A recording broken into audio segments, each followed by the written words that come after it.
আলেম ওলামা জোরে কোন ঠিক। গত বছর আপনাদের পাশে আমি ওয়াজ করতে ছিলাম লক্ষণপুরে। হ্যাঁ, 10:30 পর্যন্ত আমাকে বসে রাখার পরে আমাকে কমিটি বলল, হুজুর আপনাকে টেজে যাইতে দিবে না। আপনারা বলেন তো, খেলোয়াড় খেলবার এসে যদি না খেলা হয়, খেলোয়াড়ের মনের খবর কি? খারাপ, অবশ্যই খারাপ। আমি আপনাদের লক্ষণপুর থেকে আটঘরিয়া থেকে আমার বাড়ি পর্যন্ত গেছি, 2 চোখ দিয়ে দর দর করে পানি পড়ছে। অপরাধ কি? কোন অপরাধে আমাকে কোরআনের মাহফিলে উঠতে দেওয়া হলো না? আমি আজও পর্যন্ত সেই অপরাধ তালাশ করে খুঁজে পাইলাম না। কি বুঝতেছেন? আপনারা মানেন বা না মানেন, আলেমরাই হচ্ছে শ্রেষ্ঠ। জোরে কোন কথা ঠিক কিনা? রাসূল বলেছেন, কোরআন বলতেছে।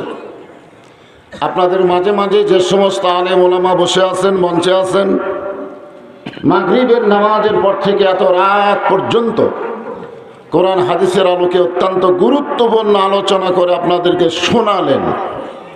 আলেম ওলামা সহ আজকের এই মাহফিলের বক্তাগণকে অন্তরের অন্তঃস্থল থেকে আমি শুভেচ্ছা জ্ঞাপন করছি। এই মুহূর্তে আমার সামনে যারা বসে আছেন, যিনাদেরকে আল্লাহ দয়া করে রহম করে এত রাত পর্যন্ত এই জান্নাতের বাগানে কবুল করে রেখেছেন, আপনারা কিন্তু বসে নাই, আল্লাহ বসায় রাখছেন। কারণ ভালো কাজ যখন বান্দা করে, এ কাজ বান্দা করে না, আল্লাহ করায়। এটা আমার কথা না, কোরআনে আল্লাহ বলতেছেন, মা আসাবাকা মিন হাসানাতিন ফামিনাল্লাহ। বান্দা বান্দির দ্বারা যতগুলো ভালো কাজ হয়, এগুলো বান্দা বান্দি করে না, আল্লাহ করায়। আপনারা এখন বলেন, এই মাহফিলে বসে থাকা ভালো কাজ না খারাপ কাজ? তাহলে এই কাজকে আপনারা করলেন না আল্লাহ করালো? আল্লাহ করে। তো যে আল্লাহ আপনাদেরকে দয়া করে রহম করে আজকের এই জান্নাতের বাগানে কবুল করেছেন, আমি আমার অন্তরের অন্তঃস্থল থেকে আপনাদের সবাইকে শুভেচ্ছা জ্ঞাপন করছি। সম্মানিত মা বোনেরা, পর্দার অন্তরালে বসে বসে যারা আলোচনা শুনতেছেন, আমি তাদেরকে শ্রদ্ধা জ্ঞাপন করে এই মুহূর্তে জানতে চাচ্ছি, আপনারা সকলে কেমন আছেন? আলহামদুলিল্লাহ। জি আলহামদুলিল্লাহ, আলহামদুলিল্লাহি রব্বিল আলামিন। জি আল্লাহ শারীরিক সুস্থতা দান করে মানসিক প্রশান্তি লাভের জন্য আজকের এই জান্নাতের বাগানে কোরআনের মাহফিলে কবুল করেছেন। আমরা সে আল্লাহর উপরে খুশি না বেজার? খুশি। তাহলে জবান খুলে সমস্বরে সকলে বলবো, রব্বানা লাকাল হামদ, রব্বানা লাকাল হামদ, হামদান কাসীরান, হামদান কাসীরান, তাইয়িবান, তাইয়িবান, মুবারাকান ফীহি। মুবারাকান ফীহি। এখন আমার প্রশ্ন হলো, আমরা প্রশংসা করলাম কার? আল্লাহ। কেন করলাম? এমনি এমনি এমনি এমনি? আপনারা যদি কোনো বক্তার প্রশংসা করেন, আপনাদের 1 পয়সাও লাভ হবে না। লাভ হবে বক্তার, দাওয়াত বেশি পাবে। আপনারা যদি কোনো নেতার প্রশংসা করেন, আপনাদের কোনো লাভ হবে না, লাভ হবে নেতার সামনে ইলেকশনে ভোট বেশি হবে। যদি আপনারা ডাক্তারের প্রশংসা করেন, আপনাদের কোনো লাভ নাই, লাভ হবে ডাক্তারের রুগী বেড়ে যাবে। শুধুমাত্র কেবলমাত্র আল্লাহর প্রশংসা করলে আল্লাহর কোনো লাভ নাই। আপনারা যদি প্রশংসা করেন, তাও আল্লাহর লাভ নাই, লাভ করলেও আল্লাহর কোনো ক্ষতি নাই। কারণ আল্লাহ আল্লাহ। কিন্তু আমরা যারা প্রশংসা করলাম, আল্লাহ আমাদের প্রতি এত খুশি হয়ে গেল যে আসমান এবং জমিনের ফাঁকা জায়গাটা আল্লাহর নেকি দিয়ে পরিপূর্ণ করে দিল। এই যে সভাপতি সাহেব সুবহানাল্লাহ কইছে, কত বড় চালাক।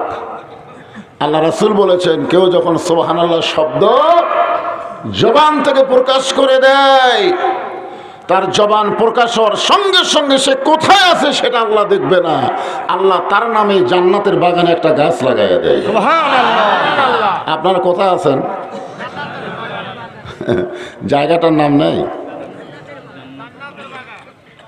মাশাআল্লাহ। যখন বলছি জায়গার নাম নেই, তখনও কয় জান্নাতের বাগান। সুবহানাল্লাহ।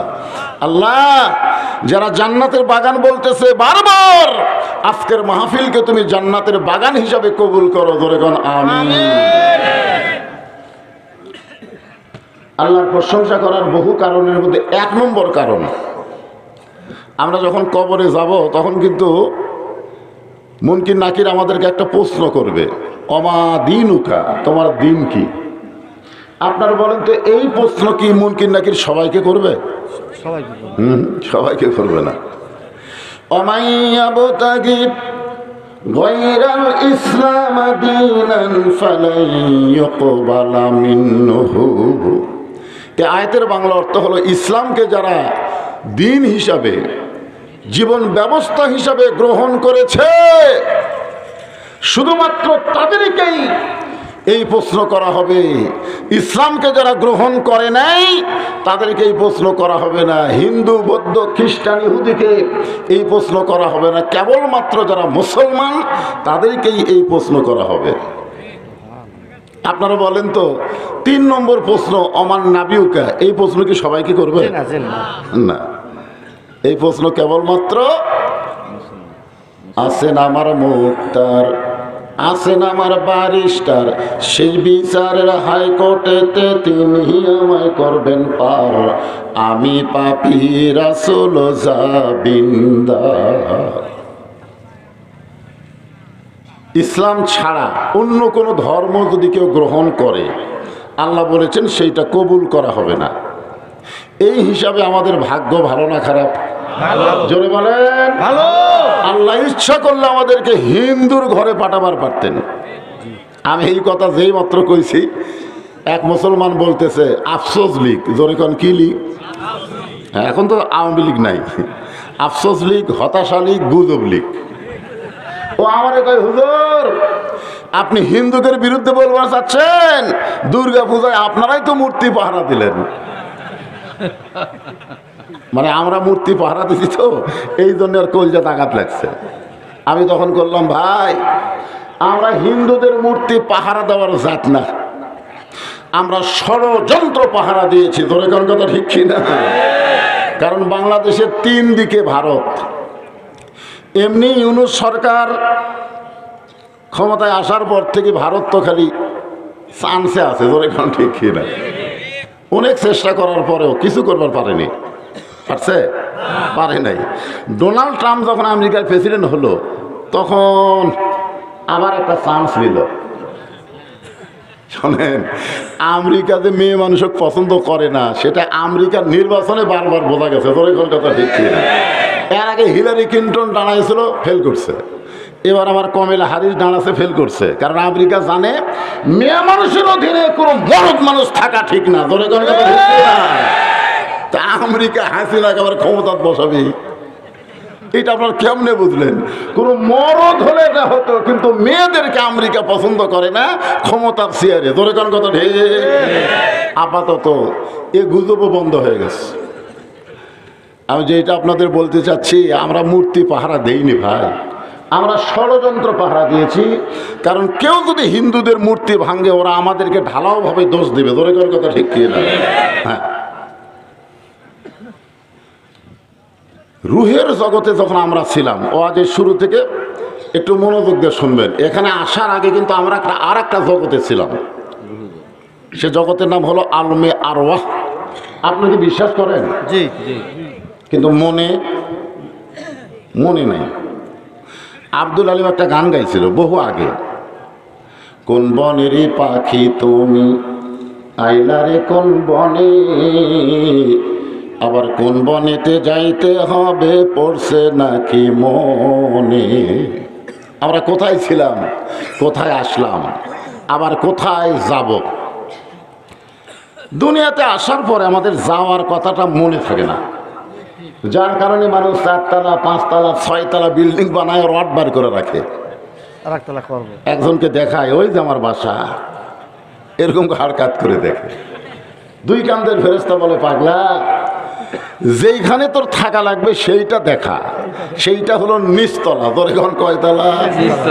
তুই 5 তলা 6 তলা দেখায় তো লাভ নেই, দেখতে হবে আমাদের নিচতলা। নিচতলা মানে কি 1 তলা? নিচতলা মানে 1 তলার নিচে, এটাকে বলা হয় নিচতলা। ইয়া আইয়ুহাল ইনসান মা গররাকা বিরাব্বিকাল কারীম। মানুষ, কিসের মায়ায় পড়ে, কিসের ধোকায় পড়ে তোমাদের আপন আল্লাহকে তোমরা ভুলে গেলে? খুব খেয়াল করবেন। আমরা এসেছি থাকার জন্যে জি না, না যাওয়ার জন্যে? ওই যে এন্ডু কিশোর একটা গান গাইছে, এন্ডু কিশোর, চলতে পথে 2 দিন থামিলাম, যাওয়ার কালে এক চামচারও দেখা না পাইলাম। হায় হায় হায়, ভাত পাক করে থুয়া পুলে গেছে, তোরে কোন কথা ঠিক কিনা? আমি বগুড়ার কথা তখন মনে হয়, বগুড়া যখন তারেক জিয়া আগে আসতেছিল তখন সমস্ত চামচার মিছিল করতেছিল, তারেক জিয়া যেখানে আমরা আছি সেখানে, তারেক জিয়া জেলখানায় এক চামচার মিছিল নেই। গানটা কিন্তু আমি খুব খেয়াল করে শুনছি, এন্ডু কিশোরের গান। চলতে পথে 2 দিন থামিলাম, যাবার কালে একজন আরো দেখা না পাইলাম, ও আমার সাদের মালা যাই রে ছিঁড়ে, রইব না আর বেশি দিন তোদের মাঝারে। থাকবেন? জি না, থাকবেন? না। আল্লাহর প্রশংসা করার কারণ, আল্লাহ হিন্দু বৌদ্ধ খ্রিস্টানদের ঘরে না পাঠায় সরাসরি আমাদেরকে মুসলমানের ঘরে কবুল করেছে। সুবহানাল্লাহ। খুশি না বেজার? খুশি। তাহলে সকলে বলি আলহামদুলিল্লাহ। আলহামদুলিল্লাহ। আল্লাহ যখন হাকিম হবে আমরা কিন্তু আসামি হব। আমরা কি? আসাম। ওই সময় আমাদের একজন উকিল হবেন। আমাদের উকিল হচ্ছেন আল্লাহর নবী। আল্লাহর কাছে আমাদের ব্যাপারে জেরা করবেন, জেরা করে ওকালতি করে বারিশতারি করে আমাদেরকে সুপারিশ করে জান্নাতে পৌঁছায় দিবে। এমন বিশ্ব নবীর উম্মত হওয়াতে আপনারা খুশি না বেজার? খুশি। যে নবী লাইলাতুল মেরাজে গিয়েও আমাদের কথা বলে নাই, জানেন? একসময় আমাদের নবী কিন্তু জান্নাতের মধ্যে, আর খালি আল্লাহর শুকরিয়া আদায় করতেছে। ফেরেশতা জিবরাইল বলল, হুজুর আমার মনে হচ্ছে জান্নাত দেখে আপনি খুবই খুশি হয়ে গেছেন। আপনি যদি আর দুনিয়াতে না যান আল্লাহ আপনাকে জান্নাত থেকে বের করে দিবে না। কারণ আল্লাহ বলেছেন ফাদখুলুহা খালিদিন, কেউ যদি একবার জান্নাতে প্রবেশ করে আল্লাহ তাকে চিরস্থায়ীভাবে জান্নাতে রাখা দিবে। আপনি যদি জান্নাত থেকে বের না হন আল্লাহ আপনাকে জান্নাত থেকে বের করে দিবে না। সঙ্গে সঙ্গে নবী বললেন, জিবরাইল আমি নবী আমার জন্য নই, আমি নবী হলাম আমার উম্মতের জন্যে। আল্লাহ আমারে একলা জান্নাত দিবে, আর সেই জান্নাতে আমি থাকবো? আমি জান্নাত থেকে বের হয়ে যাব। ফেরেশতা জিবরাইল বললেন, হুজুর তাহলে কি আপনি জান্নাতে ঢুকবেন না? রাসূল বলেন, সেই দিন আমি জান্নাতে ঢুকবো যেদিন আমার সমস্ত উম্মতেরা জান্নাতি হবে। এখন বলেন, বিপদে পড়লে নেতা যদি কর্মী ছাড়া পলিয়া যায়, সেই নেতার পিছনে থাকবেন? যেই নেতা জান্নাতে গেলেও উম্মতদের ভোলে না, আপনারা কোন নেতা ধরবেন?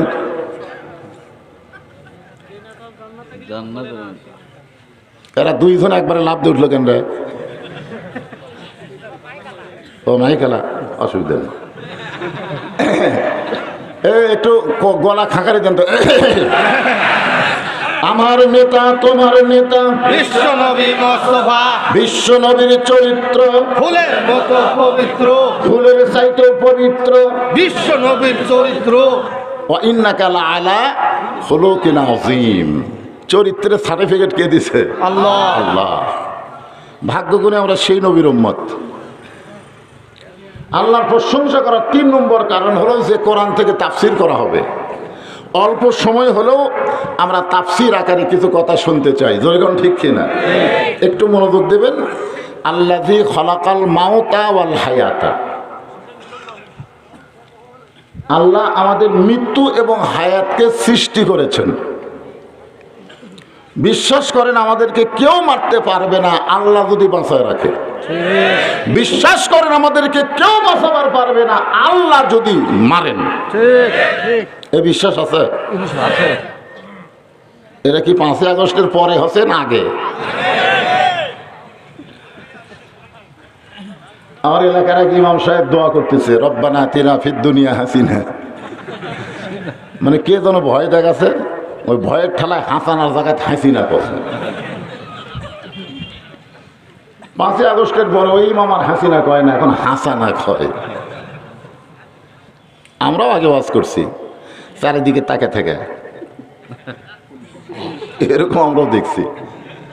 রাস্তায় র্যাবের গাড়ি আছে কিনা, পুলিশের গাড়ি আছে কিনা, মঞ্চে আওয়ামী লীগের কোনো ক্যাডার বসে আছে কিনা, এগুলো দেখে যদি সব থাকে তাহলে তেল তেলা মেরে চলে গেছে। কারণ আমরা ভয় করছি পুলিশ যেন না ধরে। আমরা কখনো চিন্তা করিনি আজরাইল যেন না ধরে। মুসলমান যারা হবে তারা র্যাব পুলিশ ধরার চিন্তা করবে না, তারা আজরাইল ধরার চিন্তাই থাকবে। ধরে কথা ঠিক না? আপনারা এখন বলেন তো আজরাইল আমাকে কখন ধরবে? কখন ধরবি?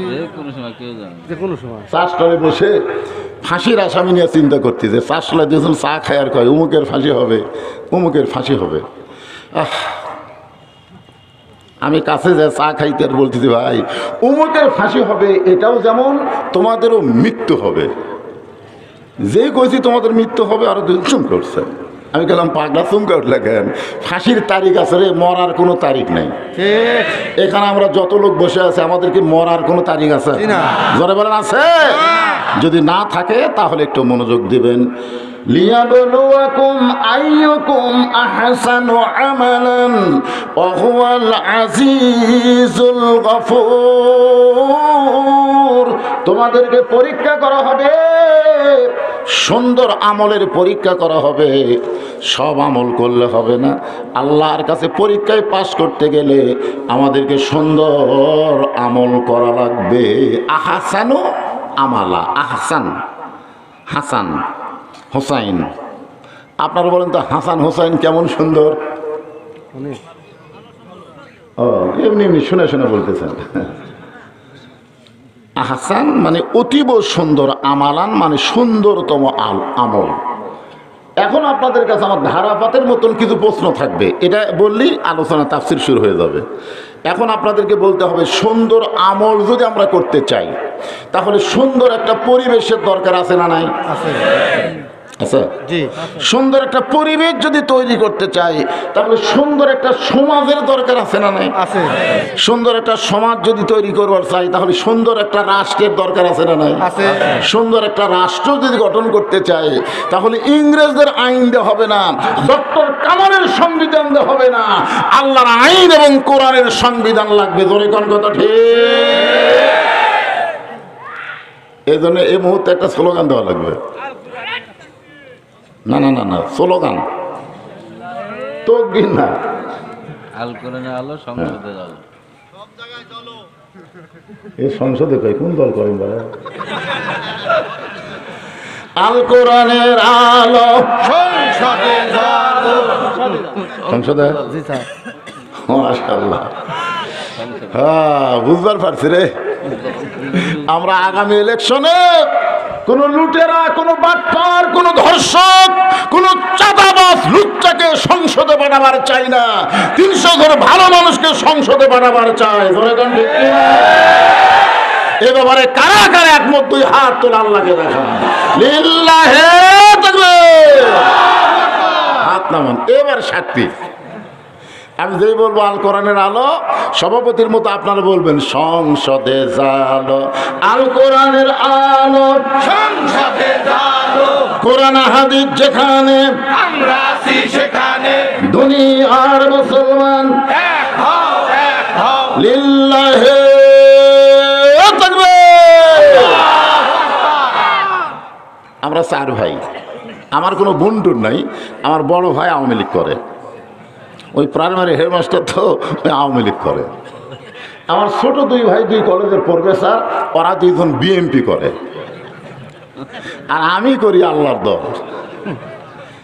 তো একই বিছনায় বসে আমরা খাচ্ছি। তা আমার বড় ভাই বলতেছে, হুজুর তুই যেভাবে ওয়াজ করতেছিস কবে যে তোকে পুলিশ ধরবে এই চিন্তায় আছি। আমি খপ করে আমার মাছের মাথাটা আমার পাতে ছিল, ভাইকে দিলাম। ভাই বলতেছে আমি তোর বিরুদ্ধে বললাম, তুই আমার মাছ দিলি কেন? আমি বললাম ভাই আপনি আমার পুলিশ ধরার চিন্তা করতেছেন আর আমি আপনার আজরাইল ধরার চিন্তা করতেছি। আমার ভাই বলতেছে না রে, আমাকে চার ভাই এক হওয়া লাগবি, আর চারজনক চার দল করা যাবি না, সব করা লাগবি এক দল। ধরে কোন কয় দল? 5ই আগস্টের পরে আমার ভাই আর আওয়ামী লীগ করতেছে না, এখন আমার দলত ভর্তি হওয়ার চাচ্ছে। আর আমার 2 ভাই, ছোট 2 ভাই, ওরা মশানত আছে, কারণ বিএনপি করে তো, মশানত আছে। আলহামদুলিল্লাহ, যে স্লোগানটা হলো যে দুনিয়ার মুসলমান এক হও, এক হও, ওরা এক পথেই থাকতে চাই। কেউ যদি আপনাদের মধ্যে আওয়ামী লীগ করেন আমার কোনো সমস্যা নেই, বিএনপি করেন আমার কোনো সমস্যা নেই, যে দলই করেন করেন, বাহিরে করেন, কিন্তু কোরআনের সামনের তলে এসে অন্য কোনো দল করা যাবে না। একটাই দল, আমরা কোরআনের দল। ধরে কোন কথা ঠিক কিনা? আপনি যখন মসজিদের মধ্যে ঢোকেন, আপনি আওয়ামী লীগ হয়ে ঢোকেন, আপনি বিএনপি হয়ে ঢোকেন, আপনি জামাত হয়ে ঢোকেন। আমি নিজের চোখে দেখছি, ডান পাশে আওয়ামী লীগ, বাম পাশে বিএনপি। আওয়ামী লীগ 4 আঙ্গুল সামনে গেছে, জামাত ইসলাম হাত ধরে টানতেছে, তুই কাতার চিনিস না? সামনে গেছি গেলে এ কাতার বরাবর নাই। আওয়ামী লীগ বলতেছে আমি খেয়াল করিনি ভাই। বিএনপি 4 আঙ্গুল পিছনে আছে, ওর পিঠে ঠেলা দেয়, বলতে তুই কাতার বুঝিস না, সামনে আয়। একটা লোকও কথা বলে না, কারণ সবাই জানে দল করতে হবে মসজিদের বাইরে, মসজিদের মধ্যে কোনো দল করা যাবে না, মসজিদের মধ্যে এক দল হয়ে জামাত কায়েম করা লাগবে। ধরে কোন কথা ঠিক না? আরো ধরে বলেন কি কায়েম করা লাগবে? জোরসে বলুন, কেবারে কর না কেন? জোরসে বলুন, আরো জোরে, জোর হলো না।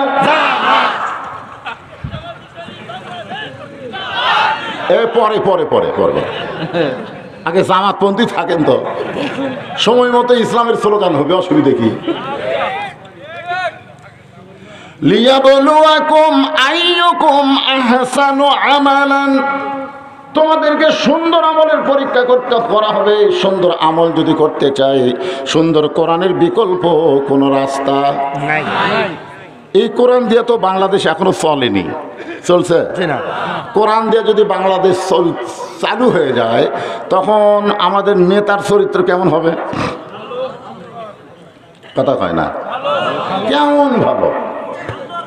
আল্লাহর কোরআন দিয়ে রাষ্ট্র চলতেছে, ওই নেতা খুতবা দিচ্ছে, নেতা কেমন দেখেন? এক মুসল্লি মাঝখান থেকে দাঁড়িয়ে বলতেছে, আমির আল মুমিনিন, আপনার খুতবা আমরা শুনবো না। বাংলাদেশের মতন 96টা দেশের প্রধানমন্ত্রী হযরত ওমর, আমাদের বাংলাদেশের মতন কয়টা? 96টা দেশ। আর সেই প্রধানমন্ত্রীকে বলতেছে আপনার খুতবা শুনবো না। ওমর ফারুকের চোখ দিয়ে দর দর করে পানি আসলো, রাগ করে না, সুন্দর করে বলতেছে, বাবা আমার খুতবার মধ্যে দোষ কি? আমার খুতবা না শোনার পেছনে কারণ কি? সাহাবী বলতেছে, আমাদেরকে খাটো পাঞ্জাবি দিয়া আর আপনি লম্বা জুব্বা পরে খুতবা দিচ্ছেন। বাইতুল মাল থেকে আমারে খাটো দিবেন আর আপনি লম্বা জুব্বা পরে খুতবা দিবেন। এই লম্বা জুব্বা কোথায় পেলেন? আগে জুব্বার ওয়াজ করা, তারপরে খুতবা দেন। আল্লাহর কোরআন দিয়ে রাষ্ট্র চললে নেতা কেমন হবে একটু খেয়াল করেন। মসজিদের মধ্যে ইমাম যদি 4 রাকাত আসরের নামাজে 3 রাকাতে বসে, 2 রাকাতে একটা বৈঠক আছে না নাই? আবার 3 রাকাতে ইমাম বসে গেছে। ইমাম হলো টাইটেল পাস, দাওরা পাস। 3 নম্বর কাতারে একটা অটো ভ্যান চালায়, ওই আবার জানে আসরের নামাজে কয় বৈঠক, 2 রাকাতে বৈঠক, 4 রাকাতে বৈঠক। কিন্তু নেতা যে 3 রাকাত বসলো, ভ্যানওয়ালা বলতেছে আল্লাহু আকবার, আল্লাহু আকবার। ইমাম কয় আমি টাইটেল পাস, দাওরা পাস, তুই যতে আল্লাহু আকবার কর, আমি উঠবো না। দরকার হলে দিনের ভোর রাতে করে ক্ষমতায় বসে থাকবো, আমি উঠবো না। নেতা স্বৈরাচার হয়ে গেছে, ওই আল্লাহু আকবার দেয়, নেতা ওঠে না। এখন আপনারা বলেন, মসজিদের সমস্ত মুসল্লি ভ্যানালার পক্ষে না ইমামের পক্ষে? কেন? কারণ মসজিদে কারো বাপের আইন চলে না, মসজিদে আল্লাহর আইন চলে। আর আল্লাহর আইন যখন চলবে, তখন নেতা ইচ্ছা মতো চলতে পারবে না, আল্লাহর হুকুম নবীর তরিকা মোতাবেক চলা লাগবে।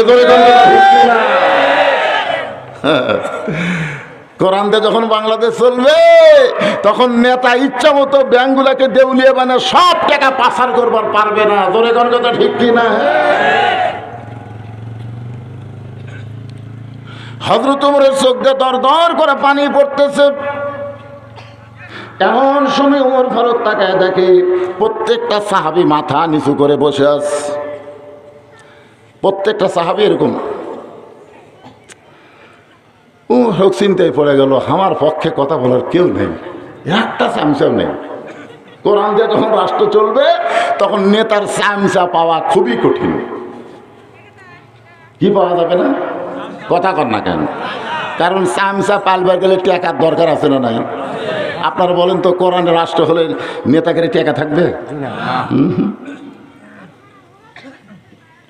এমন সময় আব্দুল্লাহ ইবনে ওমর 30 পারা কোরআনের হাফেজ, 6 লক্ষ হাদিসের হাফেজ, জোরে কোন সুবহানাল্লাহ। ওমর ফারুকের বেটা আব্দুল্লাহ 30 পারা কোরআনের হাফেজ, 6 লক্ষ হাদিসের হাফেজ। বাংলাদেশের মতন 96টা দেশের খলিফা হওয়ার পরেও তার সন্তানকে কোরআনের হাফেজ বানাইছে, হাদিসের হাফেজ বানাইছে। আর আমাদের নেতা নেত্রী সন্তানগুলোকে হাফেজ? কথা কন না কেন? হ্যাঁ, আজকে যদি নেতা নেত্রীর সন্তান কোরআনের হাফেজ হইতো, হাফিজের মাদ্রাসার জন্য একটা টাকাও আদায় করা লাগতো না। একদম বাকডম ঘোড়াডম সাথে ঢাক ঢোলক ঝাঁঝর বাজে এই মিথ্যা শিক্ষা দেয়, সেখানে সরকার হাজার হাজার কোটি টাকা বাজেট করে। আর জালিকাল কিতাবুল রাইবা ফিহি হুদাল লিল মুত্তাকিন, যেখানে আল্লাহর কোরআন শিক্ষা দেওয়া হয়, সেই মাদ্রাসার জন্য 90% মুসলমানের দেশে একটা টাকাও বাজেট হয় না। জোরে কোন কথা ঠিক কিনা? কারণ যাদের মাথায় আমরা পাগড়ি বাঁধা দেই অধিকাংশই তারা গরিবের সন্তান। এটা আজকে যে দুটার মাথা দেওয়া হলো, খোঁজলে দেখেন তো কোন নেতার বেটা। আর নেতারা মরলে আমাদের কাজ কি? হায় হায় রে,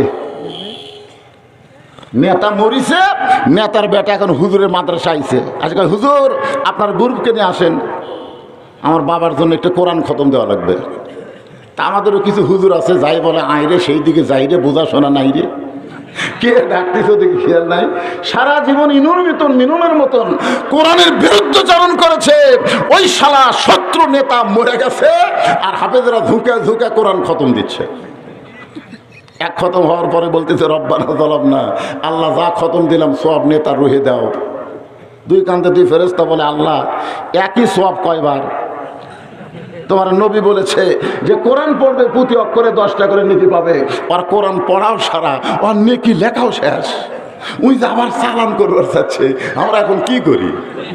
তখন আল্লাহ বলতেছে ফেরেশতা তোরা সাক্ষী থাক, কোরআন কোন মরা মানুষের জন্য নয়, কোরআন হলো জীবিত মানুষের হেদায়েতের খোরাক। আনুনাজ্জিলু মিনাল কুরআনি মা হুয়া শিফাউ ওয়া রাহমাতুল লিল মুমিনিন।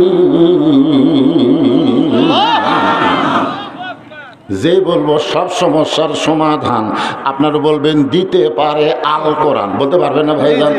সব সমস্যার সমাধান দিতে পারে আল কোরআন। আব্দুল্লাহ ইবনে ওমর বাবার পাশে দাঁড়ায় বলতেছে, রে নবীর সাহাবীরা, তোমরা খাটো পাঞ্জাবি হলেও তো নতুন কাপড় পরে নামাজ পড়তে আইছো, আমার পরনের দিকে তাকায় দেখো, আমার পরনে নতুন কোনো কাপড় নাই।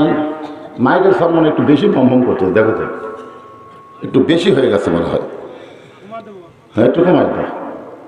আমার পরনে নতুন কোনো কাপড় নাই, তোমরা খাটো পাঞ্জাবি হলেও তো নতুন কাপড় পরেছ, কিন্তু আমার পরনে নতুন কোনো কাপড় নেই। ওসমান গনি বলে, আব্দুল্লাহ আজকে জুমার দিনে সবাই নতুন কাপড় পরে নামাজ পড়তে আইছে, তুমি পুরাতন কাপড় পরলা কেন? আব্দুল্লাহ বলতেছে, আমি যদি নতুন কাপড় পরতাম তাহলে আমার বাবার জুব্বা লম্বা হতো না। তোমরা যখন সবাই ঘুমায় যাও, আমার বাবা যেদিন থেকে মদিনার খলিফার দায়িত্ব পাইছে সেদিন থেকে আমার বাবার চোখে তার ঘুম নাই। আব্দুল্লাহ বলতেছে, একদিন গভীর রাত্রি চেতন পায়ে দেখি আমার মা দরজার দাঁড়িয়ে আছে। আমি আব্দুল্লাহ বললাম, মা না ঘুমায় দরজাত আছেন কেন? বলতেছে, তুই আবার জানবার পারলি? যেদিন থেকে তোর বাবা মদিনার খলিফা হয়েছে সেদিন থেকে রাতের বেলা চোরের মতন চুপি চুপি মানুষের দুঃখ কষ্ট দেখে। তোমরা আরামের ঘুম পাড়ো, আর আমার বাবার চোখত ঘুম নাই।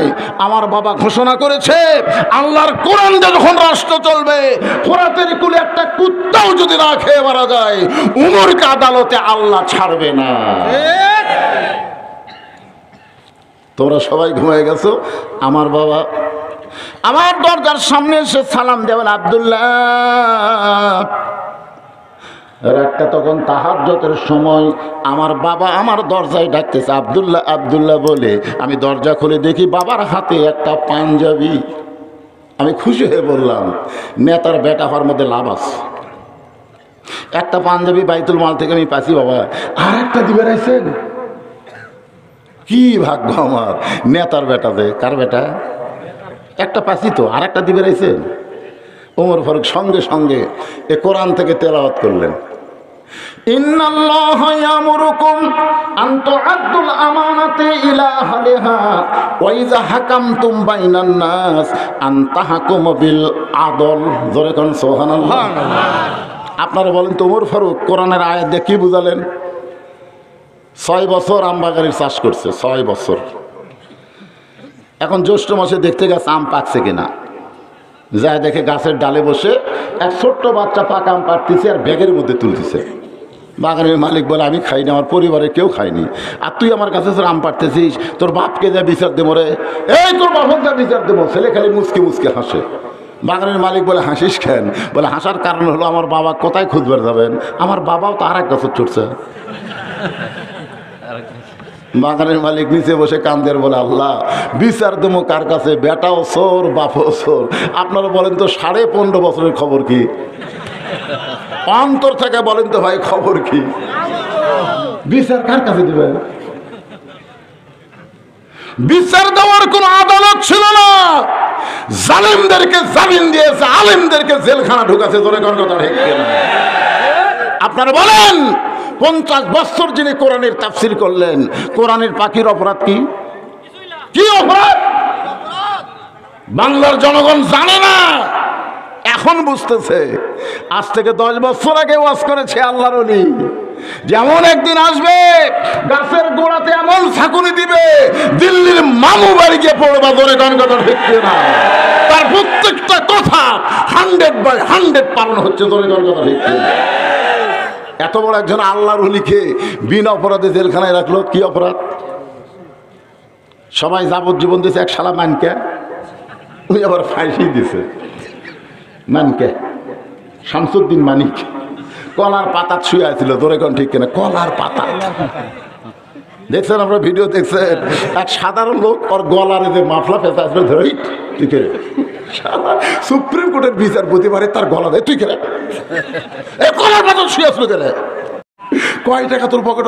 কয় টাকা দিছি? ওরে বাবা, দেখেন কোরআন কি বলে, তুইজ্জু মান তাশা ওয়া তুযিল্লু মান তাশা বিয়াদিকাল খায়র ইন্নাকা আলা কুল্লি শাইইন কাদির।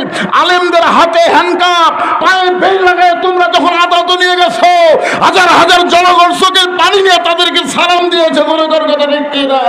সবাই হাত বাড়িয়ে দিছে। হাতে হ্যান্ডকাপ থাকার কারণে পুরো আলেমের হাতের সঙ্গে হাত লাগাবার পারে নাই।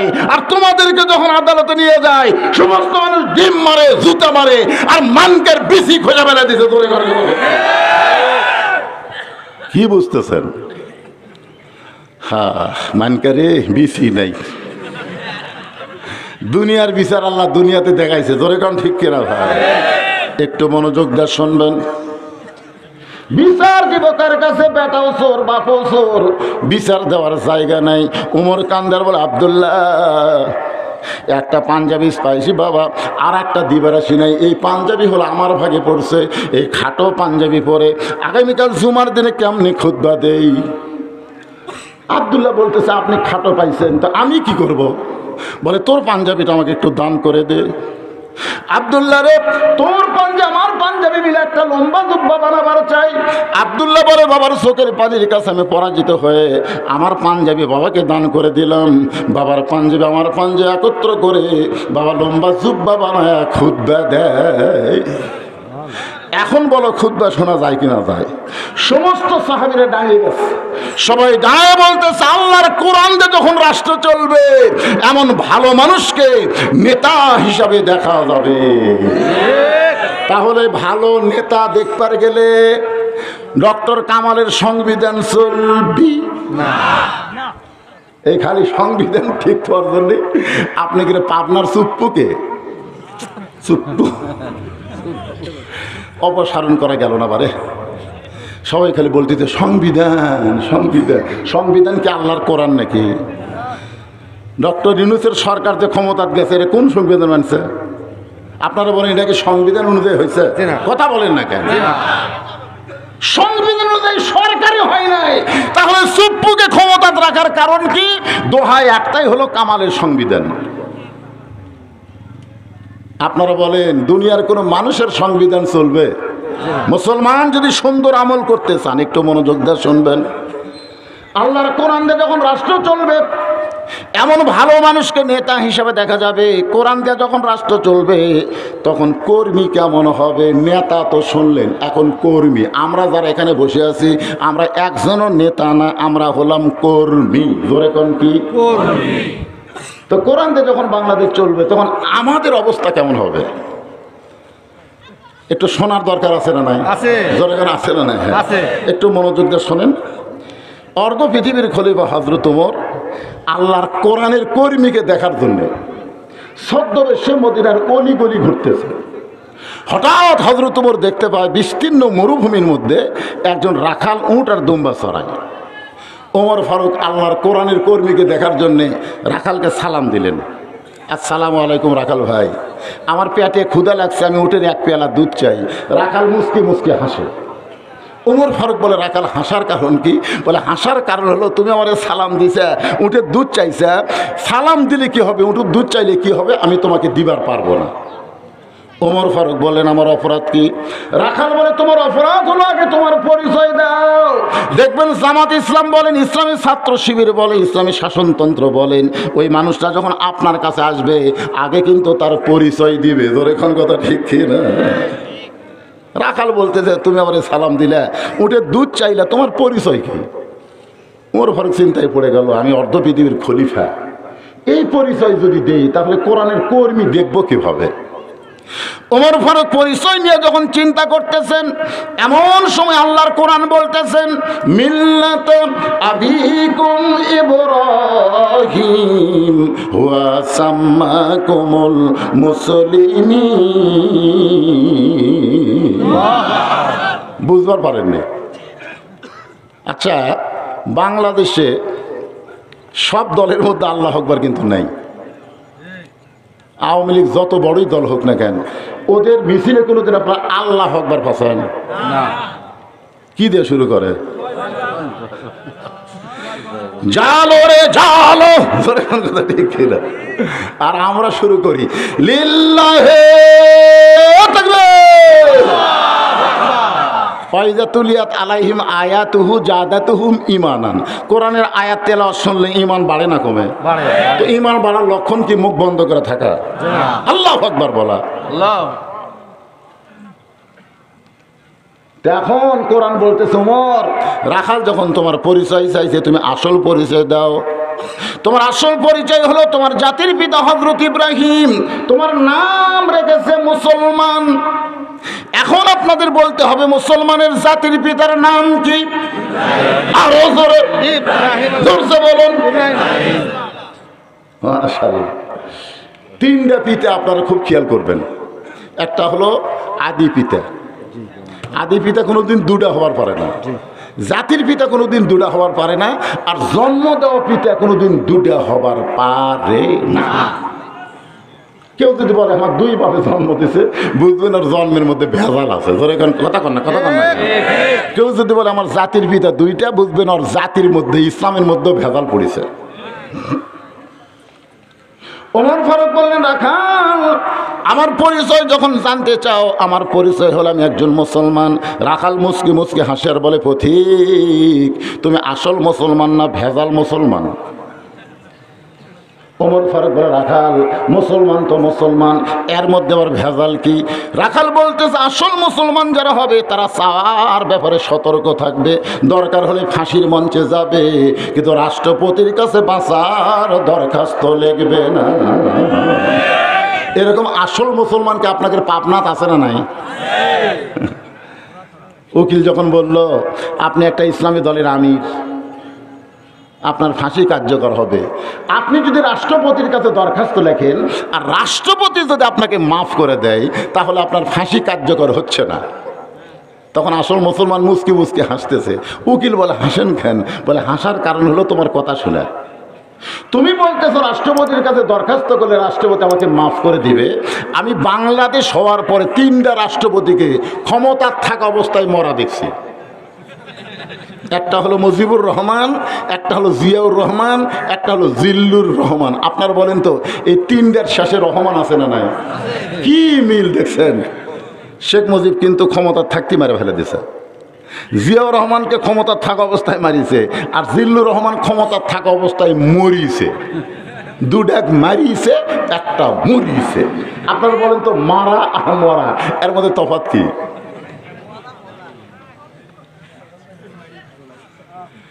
তাহলে 3জন রাষ্ট্রপতি যদি ক্ষমতার থাকা অবস্থায় মরে, তার কাছে কোনো ইমানদার ইমান থাকা অবস্থায় জীবন ভিক্ষা চাবে না। উকিল বলতেছে গোয়ার্কের কারণে আপনার ফাঁসি হবে। মতিউর রহমান নিজামী মুচকি মুচকি হাসতেছে। উকিল বলে হাসতেছেন কারণ কি? বলে আমার ফাঁসি হবে কিন্তু আমার মৃত্যু হবে না। উকিল বলে পাগল নাকি আপনি? ফাঁসি হবে তাহলে মৃত্যু হবে না কেন? সঙ্গে সঙ্গে আল্লাহর কোরআনের কর্মী কোরআন থেকে তেলাওয়াত করতেছেন, ওয়ালা তাকুলু লিমান ইউকতালু ফি সাবিলিল্লাহি আমওয়াতুন বাল আহইয়াউ ওয়ালাকিন লা তাশউরুন।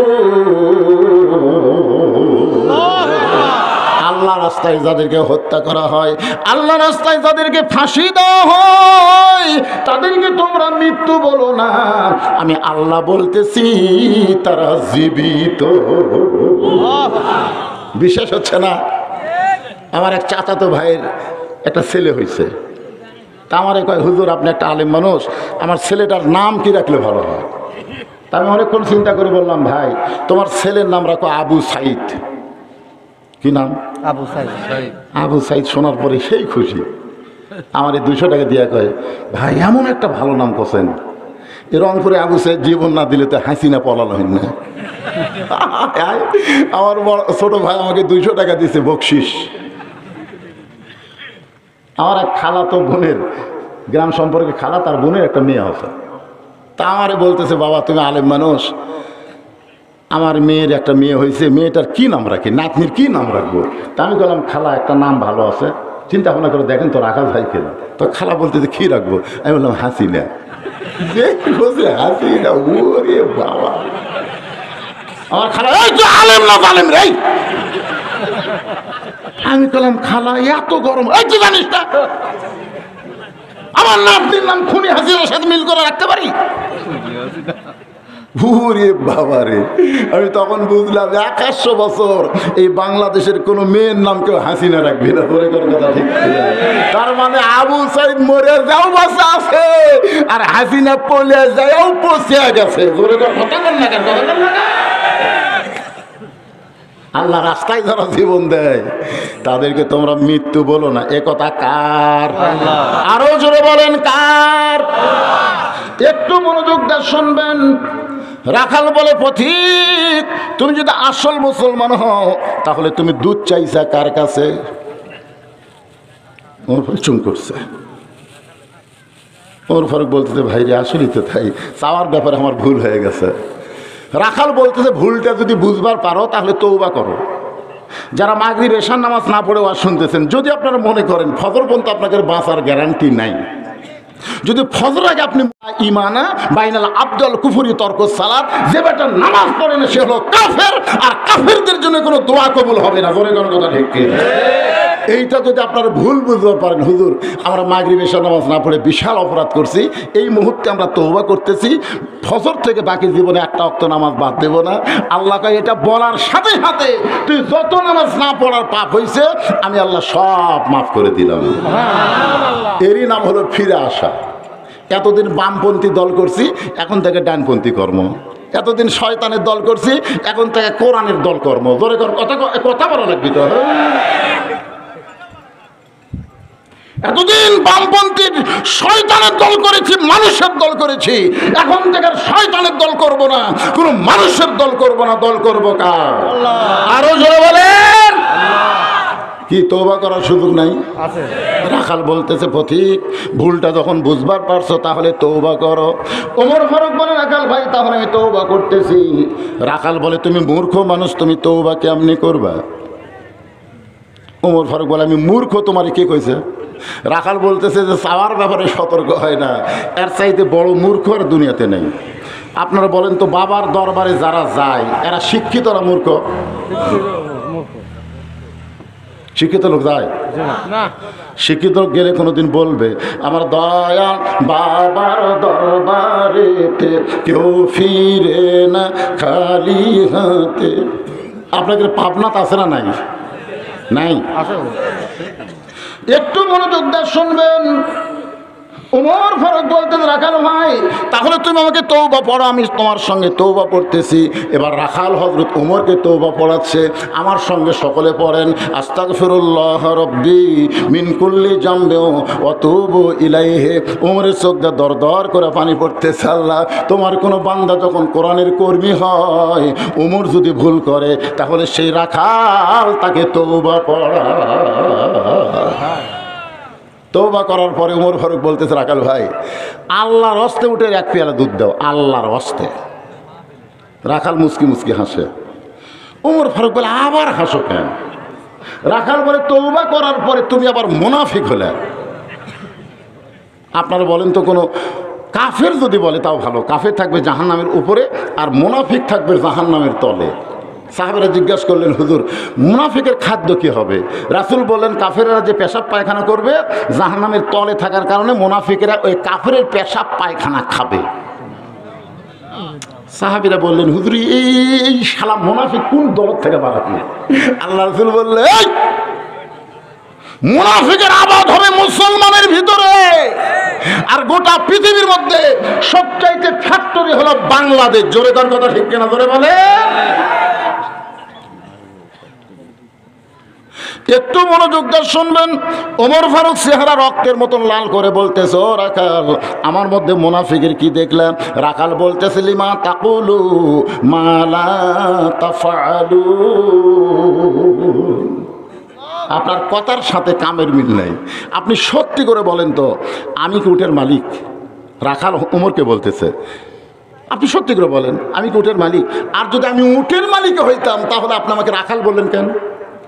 আর আপনি যখন আমাকে রাখাল বলছেন তাহলে আপনার মন বলতেছে আমি উটের মালিক না। আর মালিক বাদ্দা রাখালের কাছে আল্লাহর হস্তে চাইলেও রাখাল দিবার পারবে, যার প্রমাণ আমি নিজে। আগামী 6 ডিসেম্বর আমার বাইকুলা মাহফিল আছে। ওই বাইকুলা মাহফিল করে কেবল ট্রেস থেকে নামছি, ইতিমধ্যে এক লোক দৌড়ে এসে আমার হাতের মধ্যে চকচক 100 টাকা দিছে, একটা চকচকা। আমি টাকা পকেটে রেখে বললাম ভাই টাকা দেওয়ার কারণ? বলে হুজুর আমার বইয়ের পেটে একটা বাচ্চা চাইছে, আপনি দোয়া করে দেন আল্লাহ যেন পুত্র দেয়। সেই বলছে দোয়া করে দেন আল্লাহ যেন পুত্র দেয়। আমি চিন্তা করলাম ওই তো আর আমার খবর জানে না, আমি তো জানি না। আমি পকেট থেকে 200 বাইর করে দিলাম। হুজুর আমি টাকা চাইনি তো দোয়া। আরে পাগলা তুই তো জানিস না রে বাজান, আমি 3টা মেয়ের বাপ রে, আমি 3টা মেয়ের বাপ। আমার দোয়া দিয়ে যদি পুত্র হয় তাহলে আমার বইয়ের পেটেই পুত্র হবে। তুই কি জানিস আমার বইয়ের পেটে যখনই সন্তান আইছে আমি তখনই দোয়া করছি আল্লাহ একটা পুত্র দাও, তাও আল্লাহ কন্যা দিছে। তখন বলে হুজুর তাহলে আপনি টাকা আপনি নেন, আমারটা আমাকে দেন। বলে যে 100 টাকা দিছি মারতেছে দৌড়। আমি বললাম কোথায় যাবি? বলে 3 নম্বর ঘরত কাউসারি আছে হুজুর, ওই কাউসারি। এই পাগলা আমি তো কাউসারির কাছে আবার বলতেছি। বলে হুজুর তাহলে কার কাছে যাব? আমি কোনো মাওলানার কাছে না, কোনো পীরের কাছে না, কোনো মাজারের কাছে না। পাবার যদি চাও যিনি দিবার পারে তারই কাছে চাও। জোরে বলেন তিনি কে? আরো জোরে। রাখাল বলে পথিক, সত্যই যদি উঠে এক পেলা দুধ চাও তাহলে এখান থেকে 10 মাইল দূরে মালিকের বাড়ি। ওই মালিকের বাড়ির দরজা দিয়ে বলো, মালিক তোমার রাখাল উঁট আর দুম্বা চড়ায়, তুমি মালিক যদি হুকুম দাও তাহলে রাখাল আল্লাহর হস্তে উটের এক পেলা দুধ দিবে। ওমর ফারুক বলে, রাখাল ভাই অত দূর কষ্ট করে মালিকের বাড়ি যাওয়ার দরকার নাই, বরং তোমাকে আমি 2টা টাকা দিচ্ছি, এই 2টা টাকার বিনিময়ে তুমি উটের এক পেলা দুধ দাও। রাখাল মুচকে মুচকে হাসে। ওমর ফারুক বলে, হাসার কারণ হলো তুমি হযরত উমরকে চিনো? এই তুমি হযরত উমরকে চিনো? উমর আল্লাহর কোরআন দিয়ে রাষ্ট্র চালায়। উমরের গুপ্ত বাহিনী যদি দূর থেকে দেখতে পারবাই তুমি আমাকে 2 টাকা ঘুষ দিছো, আর মালিক বাদ দিয়ে তোমাকে উঠে এক পেলা দুধ দিছি, তাহলে তোমাকেও ধরবে আমাকেও ধরবে, এই বুড়া বয়সে তুমি ধরা খাবা? ওমর ফারুক বলে, রাখাল ভাই কোরআনের আইন দিয়ে দেশ চলতেছে আমার মনই নাই, তাহলে চলো পাহাড়ের গুহার মধ্যে যাই, তোমাকে গোপনে 2 টাকা দিব আর তুমি গোপনে উটের এক পেলা দুধ দিবে। উমরের গুপ্ত বাহিনীও দেখতে পাবে না, তোমার মালিকও জানতে পারবে না। রাখাল চিল্লায় বলে, তুমি ভণ্ড, তুমি ভণ্ড, তুমি ভণ্ড। ওমর ফারুক বলে, রাখাল আমার মধ্যে ভণ্ডামের কি দেখলাম? রাখাল চিল্লায় বলে, পথিক উমরের গুপ্ত বাহিনী দেখতে পায় না, আমার মালিক জানতে পারে না, কিন্তু রাখালের আল্লাহ দেখতে পায়। লিল্লাহে তাকবীর। যেই বলছে রাখালের আল্লাহ দেখতে পায়, ওমর ফারুক এক দৌড়ে পাহাড়ের পাদদেশে 2 রাকাত নামাজ পড়ে বলতেছে, আল্লাহ তোমার কোরআন এত সুন্দর, তোমার কোরআন যখন দুনিয়াতে চালু থাকবে একটা রাখাল না দেখা আল্লাহকে তার কলিজার মধ্যে জায়গা দেবে।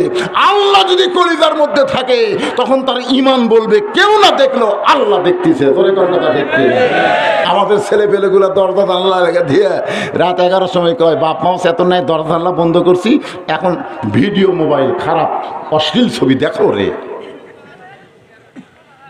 কি বুঝতেছেন? কেউ যদি না দেখে কে দেখে?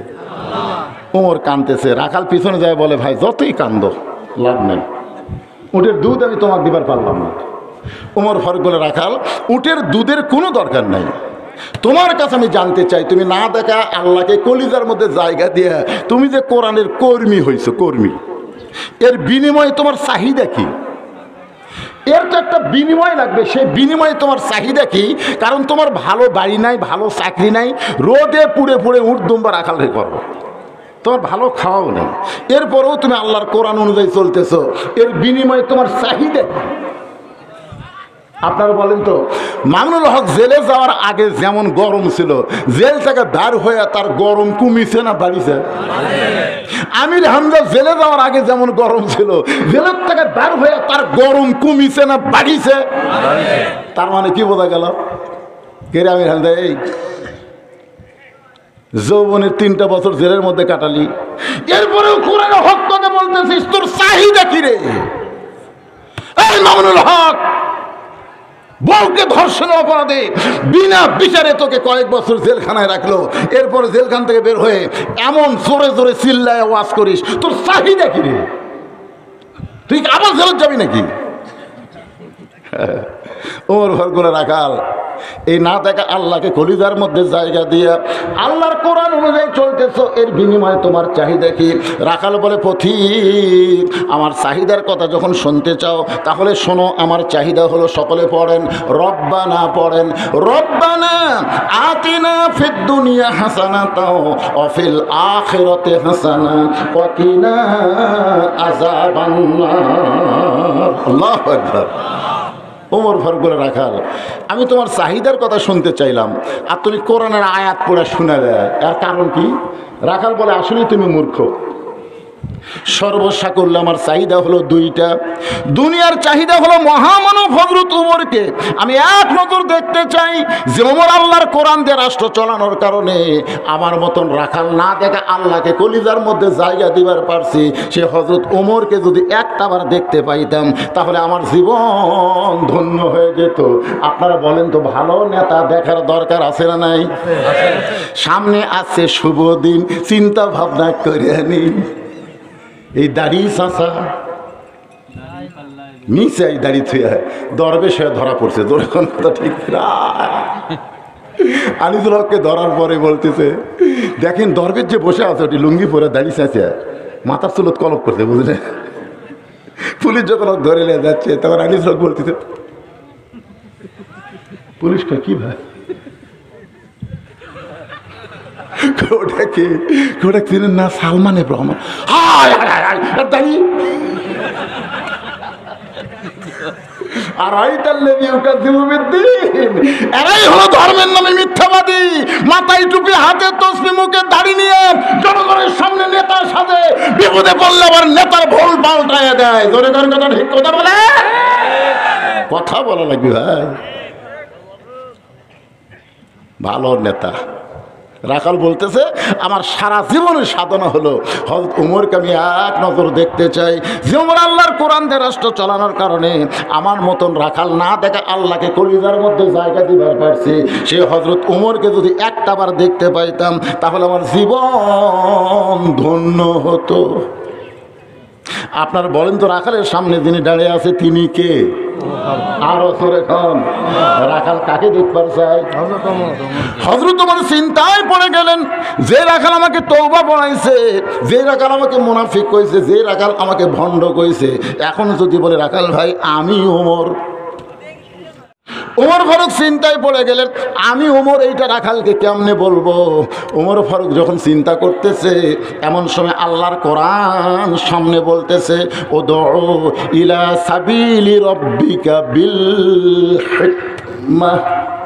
ওমর ডাইরেক্ট যদি বলবার না পারিস তুই ওমর, এটা বললে একটু সমস্যা আছে, হিকমতের সাথে বলো।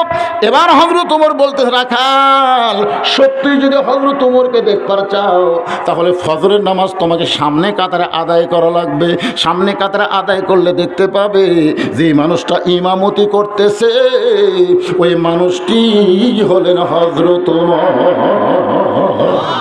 এখন আপনাদের কাছে আমার জানতে চাওয়া যে আল্লাহর কোরআন দিয়ে যখন রাষ্ট্র চলবে তখন নেতারা খালি মুসল্লি হলে চলবে না, ইমামতি হবে। আপনাকে এলাকার কয় নেতা ইমামতি করার পরে? একটাও নয়, একটা নয়, একে পাইকারি হারে সব বলতেছে। কোরআন দিয়ে যখন রাষ্ট্র চলবে যাকে তাকে এমপি বানানো হবে না, যিনি মুসল্লি হওয়ার পারে, ইমাম না থাকলেও নামাজ পড়াবারও পারে। জোরে করে কথা ঠিক না? তিনজন মুসল্লি মসজিদের মধ্যে, আমি ঢুকবার যাই দেখি ওরা খালি হুজুর খুঁজতেছে, হুজুর নাই নাই, আসরের নামাজ। আমি চিন্তা করলাম আমি ঢোকা মাত্র আমাকে সামনে দিবি, আমি জানলার ফাঁক দিয়ে দেখে অ্যাঙ্গেলে একটু সরে আসলাম, দেখি ওরা 2 মিনিট পার হওয়ার পরে বলতে, ভাই রে একটা হুজুরে ঢুকলো না রে, আজকে কে ইমামতি করে, কে নামাজ পড়ায়? তখন জামাতে ইসলামের একজন আছে, সে বলতে, ভাই আপনার দল ক্ষমতা আছে, আওয়ামী লীগ, আপনি সামনে যান। আওয়ামী লীগ বলতে, কে রে পাগলা, আমি কোন নামাজ কয় রাকাত সেটাই ঠিক মতো জানি না, আমি কোনোদিন সামনে যাওয়ার পারি? তখন বলতেছে, ভাই আপনি তো বিএনপি করেন, আপনি হলে স্বাধীনতার ঘোষকের দল, আপনি যান। বলতেছে, আমি কাল আঁকাবত পারি ভাই, সামনে পারি না। এখন কে যাবি? আওয়ামী লীগ বলতেছে, তুই যা, তুই যা, আমি কিন্তু যুদ্ধ করে যাই পাগলা, তুই জামাত, আমি আওয়ামী লীগ, ওই বিএনপি, সেগুলো বাইরের কথা, ভিতরের কথা আমরা 3 ভাই যা, সামনে যা, নামাজ পড়বার চাই। একটু মনোযোগ দিয়ে শুনবেন, রাখা ফজর নামাজ সামনে কাতা আদায় করো, মেহরাবের দিকে লক্ষ্য করে দেখবা যেই মানুষটা ইমামতি করতেছে সেই মানুষটি হলেন হযরত ওমর। রাখাল ছোট বাচ্চার মতন কান্দে, এতক্ষণ রাখাল খালি হাসছে, এবার কাঁদতেছে। ওমর ফারুক বলে, রাখাল কান্দার কারণ কি? রাখাল বলতেছে, আমি বারান্দাত নামাজ পড়ি, আমি মসজিদের ভিতরে ঢোকার সাহস পাই না, কারণ মসজিদের মধ্যে দামি দামি সাহাবী, তার মধ্যে আমি রাখাল কেমনি যাই? ওমর ফারুক বলে, রাখাল তুমি কম দামি আর ভিতরে দামি, এই কথা তোমাকে বুঝালো কে? আল্লাহ কোরআনে বলেছে, ইন্না আকরামাকুম ইনদাল্লাহি আতকাকুম, ওই ব্যক্তি সবচাইতে দামি হয় যার কলিজার মধ্যে আল্লাহর বেশি ভয়। আপনারা বলেন, আমি চেয়ারে বসে ওয়াজ করতেছি দেখে আমি দামি আর আপনারা কম দামি, এ কথা আপনাকে বুঝালো কে? হাসরের ময়দানে দেখা যাবে অধিকাংশ বক্তাদেরকে আল্লাহ জাহান্নাম দিবে আর অধিকাংশ শ্রোতাদেরকে আল্লাহ জান্নাত দিয়ে দিবে। কারণ বক্তাকে ঠেলা আছে, লিমা তাকুলু মালা তাফালুন, বক্তা ওয়াজ করছিস ভালো, আমল করিস নি, যা বক্তা তক্তাবেন আল্লাহ জাহান্নাম দিবে। জোরে করে কথা ঠিক কি না? আর আপনারা যদি খালি ফজরের নামাজ জামাতে পড়েন, আজকে ফজর জামাতে পড়লি আল্লাহ জান্নাত দিয়ে দিবে। সুবহানাল্লাহ কোন না কেন বলে? অধিকাংশ বক্তা ফজরের নামাজ পড়ে থেকে জামাতে পড়ে না, অধিকাংশ বক্তা। রাসূল বলেছেন 2 ওয়াক্ত নামাজ জামাতে না পড়লে সে মুনাফিক। একটা হলো ঈশার নামাজ, একটা ফজরের নামাজ। মুসলিম মুনাফিক। কি মনে করতেছেন ভাই? আমি সিয়ারত বসে থেকে মারতেছি দেখে আমি দামি, আর আপনার খেরত বসে আছেন আপনার কম দামি। হয়তো দেখা যাবে আমার জিব্বার মধ্যে জাহান্নামের বসি দিয়ে আল্লাহ টানে টানে জাহান্নামে নিয়ে যাচ্ছে, আর আপনারা সবাই জান্নাতে চলে যাচ্ছেন। হয়তো আপনারা বলবেন যে আল্লাহ ওই হুজুরের ওয়াজ শুনে আমরা জান্নাতে যাচ্ছি আমল করে, হুজুরকেও জান্নাত দাও।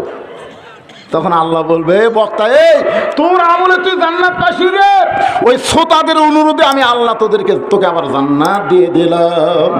ওমর ফারুক বলে রাখাল, সামনে কাতারে যদি নামাজ পড়বার চাও, উমরকে যদি দেখবার চাও, তাহলে সামনে কাতারে নামাজ পড়তে হবে।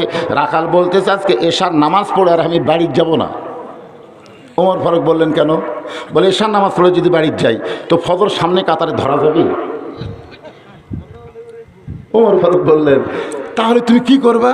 বলে এশা থেকেই ফজরের নামাজ সামনে কাতার ধরার আমি চেষ্টা থাকবো। ওমর ফারুক বললেন নাউজুবিল্লাহ। আচ্ছা রাখাল বলো তো 5 ওয়াক্ত নামাজের মধ্যে 3 ওয়াক্ত তাড়াতাড়ি, 2 ওয়াক্ত লম্বা কেন? আপনার বলেন তো আসর মাগরিব এশা, এটা কি লম্বা না তাড়াতাড়ি? আসর শেষ হতি মাগরিব, মাগরিব শেষ হতি এশা। কিন্তু এশা থেকে ফজর, ফজর থেকে জোহর, এই 2 ওয়াক্ত লম্বা কেন? জি। রাখাল বলতেছে আমি তো জানি না। ওমর ফারুক বললেন তাহলে শোনো, ফজর থেকে জোহর আল্লাহ লম্বা সময় দেওয়ার কারণে ওই সময় তুমি খেতে খামারে কাজ কাম করবা, চাকরি বাকরি করবা, ব্যবসা বাণিজ্য করবা। ওইগুলো করতে গেলে তোমার যে দেহের ক্ষয় হবে, ব্রেনের ক্ষয় হবে, এর সাথে ফজর আল্লাহ লম্বা সময় দিছে। এই লম্বা সময়ের মধ্যে তুমি ঘুমাইলে এই ঘুমের মাধ্যমে আল্লাহ দেহের ক্ষয় পুরা করে দিবে। খালি সুবহানাল্লাহ করলে হবে না, এটা আমল করা লাগবে। এশার নামাজের পরে কি করবেন? ঘুম পড়া লাগবে। রাসূল বলেছেন যদি পারো, এটা জোর জবরদস্তি করা যাবে না, যদি পারো রাতের একটা অংশে আল্লাহ এমন একটা মহব্বতের নামাজ দিছে, এটা কিন্তু ইবাদত না, তাহাজ্জুদ হলো মহব্বত। অমিনাল লাইলি ফাতাহাজ্জাদ বিহি নাফিলাতাল লাক, জোরে কোন সুবহানাল্লাহ। এতদিন রাখাল বারান্দায় নামাজ পড়েছে, কিন্তু আজকে সামনে কাতারে নামাজ পড়বে। আপনারা বলেন যেই মুসল্লি সামনে কাতারে নামাজ পড়বে তার আজানের গুরুত্ব কম না বেশি? জোরে কন। যারা বারান্দার নামাজ পড়ে তারা আকামতের গুরুত্ব দেয়, আর যারা সামনে কাতারে নামাজ পড়ে তারা আজানের গুরুত্ব দেয়। আসসালাতু খায়রুম মিনান নাওম, শোনার সঙ্গে সঙ্গে রাখাল মারছে দূর, এক দৌড়ে বারান্দায় গিয়ে বলতেছে বারান্দা মনে কষ্ট নিস না, আমি কাল থেকে আবার বারান্দায় পড়বো, কারণ বারান্দাত নামাজ পড়ার মজাই আলাদা। যারা বারান্দায় নামাজ পড়ে তারা কিন্তু একটা আলাদা মজার থাকে। ইমাম সাহেব সালাম ফিরালেই তাড়াতাড়ি বের হয়ে নামাজ, আর সামনে কাতারে যদি নামাজ পড়ে ভাই সালাম ফিরাতে একজন সুন্নতের নিয়ত করছে, দেখা দেখা আর একজন করছে, কোন ফাঁকত যায় রে, কি বেকায়দা, তওবা করলাম রে, আর সামনে আসবো না। শেষে ঢুকতে আগে বের হবে, এই চান্সে যারা থাকে তারা সামনে কাতারে কোনোদিন নামাজ পড়তে পারবে না। আর সামনে কাতারে যারা নামাজ পড়বে তারা হলো মুসল্লি, আর বারান্দায় যারা নামাজ পড়বে তারা হলো ফাওয়াইলুল লিল মুসাল্লিন। ফাওয়াইলুল লিল মুসাল্লিন বোঝেন? হাদিসে আছে বিস্তারিত, হুজুরি কলব ব্যতীত করছেন কালেও নামাজ তোর হবে না। তবে কেন গাও জুয়ারি, মানুষকে দেখাও নামাজ পড়ি, ও তোমার সিদ্ধ বীজে সুফসল ফলে না, আজও কেন আল্লাহর নামাজ ধরতে পারলা? এদের 2টা লোক যে উঠে গেল না না, আমি তো এখানে এশার নামাজের আগে আসিনি, আমি কিন্তু এশার নামাজের আগে এখানে আইছি। আসার পর থেকে আমি শুনলাম কয়টা দিবেন ভাই? বলে হুজুর 10টায়, কাঁটায় কাঁটায় 10টায় আপনাকে দিব। আমি নিয়ত করেছিলাম কাঁটায় কাঁটায় 12টা, তারিখ পরিবর্তনের আগেই মোনাজাত করব। কারণ আমাকে দাওয়াত দিয়েছেন 20 তারিখ। জোরে কোন কয় তারিখ? কাগজে লেখা আছে 20 তারিখে দাওয়াত গ্রহণ করলাম, কিন্তু রাত 12টার পরে আর মাত্র 10 মিনিট আছে। 10 মিনিট পরে 21 তারিখ পড়বি। তা আমি তো 2 তারিখের দাওয়াত দেইনি ভাই, আমি কিন্তু 1 তারিখের দাওয়াত দিয়েছি। তোর কথা কর না কেন?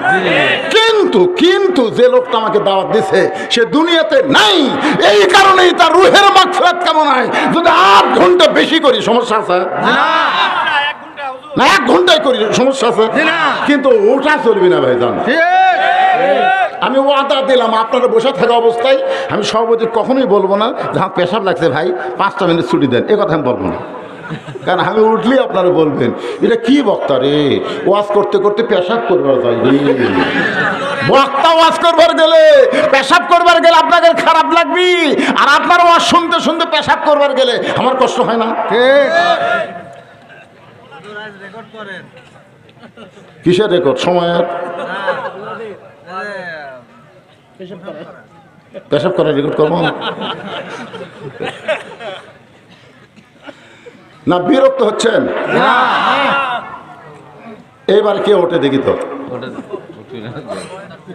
লিল্লাহে তাকবীর।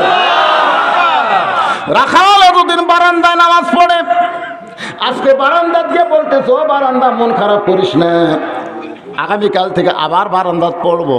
আজকে বেকায়দা। ধরে কোন কি কায়দা? বেকায়দা কি? জীবনের আশা পূরণ করা। এবার হযরত ওমর এবার রাখাল মসজিদের মধ্যে ঢুকতেছে। আপনারা বলেন তো মসজিদের মধ্যে যখন ঢুকবেন তখন আপনারা কোন পায়ে ঢোকেন? জবান খুলে কিন্তু একটা দোয়া পড়া লাগে। আপনারা পড়েন? কি দোয়া? আল্লাহুম্মা আফতাহ লি আবওয়াব রাহমাতিক। আপনারা বলেন তো এই দোয়ার বাংলা অর্থ কি? এই দোয়ার বাংলা অর্থ যদি আপনারা জানতেন মসজিদের মধ্যে যে কোনোদিন ঘড়ি দেখতেন না, কোনোদিনও। কারণ যতক্ষণ আপনি আবওয়াব রাহমাতিক রহমতের দরজাতে ভিতরে ঢুকলেন ততক্ষণ আপনার উপরে অবারিত রহমত আল্লাহ বর্ষণ করবে। আল্লাহ রহমত বর্ষণ হচ্ছে, আর আপনি বারবার ঘড়ি দেখতেছেন কেন?